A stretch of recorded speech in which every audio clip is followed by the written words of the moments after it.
Hi, నేను ఈరోజు ఒక రెసిపీ చెప్తున్నాను. చాలా సింపుల్. ఇది గోధుమ నూక, కొబ్బరి అండ్ షుగర్, ఇందులో కొంచెం కాజు, ఇలాయచి, కిస్మిస్ ఇవి వేసి నేను లడ్డూలు చేస్తున్నాను. ఎంత ఈజీ అంటే 10 మినిట్స్లో అయిపోతుంది. ఇప్పుడే నేను మీకు చూపిస్తాను చూడండి. నేను గోధుమ నూక అరకప్పు వేసుకున్నాను. మీరు కావాలంటే కప్పు వేసుకోవచ్చు. అరకప్పు షుగర్ వేసాను, ఒక 3/4 కప్పు కొబ్బరి వేసాను.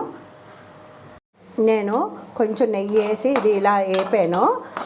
ఇది లైట్గా ఫ్రై అయిన తర్వాత ఇందులోని షుగర్ అండ్ పచ్చి కొబ్బరి వేసేసి మనం కలిపేయాలి.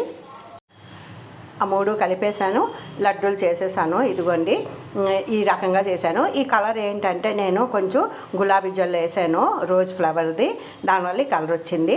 చాలా సింపుల్ అండి. ఉగాదికి మీరు అందరూ కూడా ఇలా చేసుకోవాలనుకుంటే ఈజీగా 5 మినిట్స్లో 10 మినిట్స్లో అయిపోద్ది. ఒక 1 వీక్ వరకు మనకు చక్కగా నిలవ ఉంటాయి. పిల్లలకి బాక్సుల్లోకి అది మనకి ఇంట్లో తినడానికి స్నాక్స్ లాగా ఈవినింగ్ పిల్లలు రాగానే పెట్టడానికి అన్నిటికీ బాగుంటుంది. ట్రై చేసి చూడండి.